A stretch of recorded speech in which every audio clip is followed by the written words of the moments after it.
नमस्कार, मैं हूं रंजीत राय और आप लोग देखना शुरू कर दिए हैं जनगढ़ की आवाज़। तमसा नदी के किनारे अतिक्रमण के खिलाफ लगातार अभियान जारी।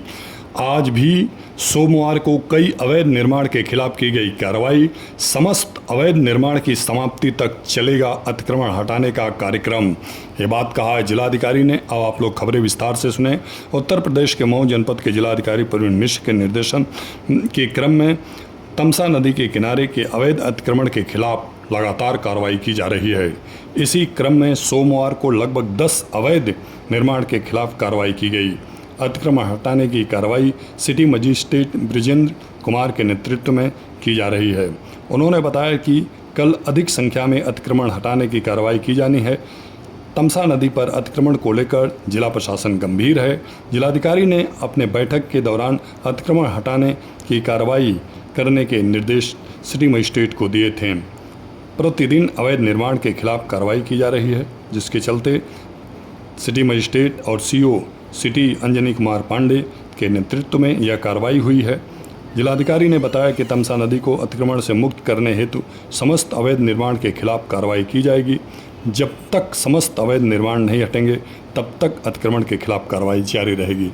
आप लोगों को बता दूं कि तमसा के पावन तट पे बसा ये मऊ जनपद अपनी संस्कृति और सभ्यता के लिए जाना जाता है, लेकिन इस तमसा नदी पे अतिक्रमण को लेकर के काफ़ी दिक्कतों का सामना करना पड़ता है।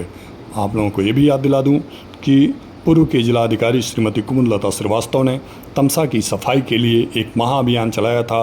तत्कालीन पुलिस अधीक्षक दिनेश चंद दुबे अपनी पूरी पुलिस की सेना लेकर के अपनी पत्नी के साथ तमसा नदी की सफाई में उतरे थे और उन्होंने एक बहुत बड़ा संदेश दिया था।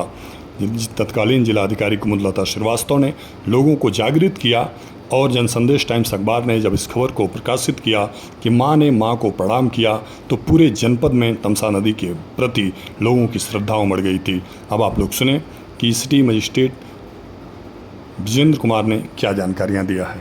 बना ली, कुछ लोगों ने दीवारें खड़ी कर दी, कुछ लोगों ने अवैध अतिक्रमण कर लिया, तो इससे नदी का तो बहाव रुक गया है और नदी का सौंदर्य पूर्ण रूप से खत्म हो गया है। इसलिए जिलाधिकारी महोदय के दिशा निर्देश पर, एसपी साहब के दिशा निर्देश पर तमसा नदी को बचाने के लिए, इसका बहाव बचाने के लिए ये कार्रवाइयाँ की जा रही हैं कि जहाँ पर जो अवैध निर्माण है इसको हटा दिया जाए और उसकी साफ सफाई करके तमसा नदी को अपने वास्तविक रूप में लाया जाए। उसी लिए ये कार्रवाइयाँ की जा रही है। गाड़ी में शोरूम है, कई घर है, कितने घर है गाड़ी में? देखिए, आपको पूर्व में भी बताया था कि 95 घर ऐसे हैं जो तमसा नदी के बंदा के अंतर्गत आ रहे हैं और नदी के अंदर आ रहे हैं। जो भी गाड़ी का शोरूम है, जो भी है, जो भी गलत पाया जाएगा उसको सबको हटाया जाएगा। तमसा नदी के लिए हम लोग कटिबद्ध हैं, इसकी सुंदरता के लिए कटिबद्ध हैं, इसके बहाव के लिए कटिबद्ध हैं।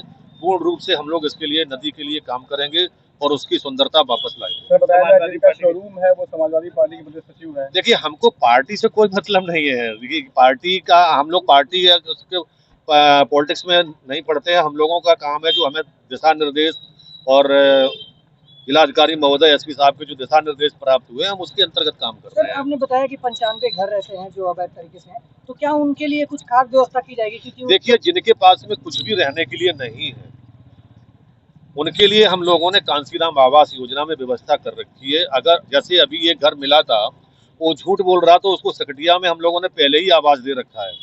उसके बावजूद भी वो झूठ बोल रहा था कि मेरे पास आवास नहीं है। वास्तविकता जब सामने आई तो उसको ऑलरेडी आवास है। फिर भी हम लोग इस बात के लिए कटिबद्ध हैं कि कोई भी इस बरसात में बेघर नहीं रहेगा। हम उस सभी को आवास उपलब्ध कराएंगे जिनके लिए रहने की जगह नहीं होगी, लेकिन तमसा नदी जरूर खाली कराएंगे। इसकी सुंदरता के लिए हम लोग कटिबद्ध हैं।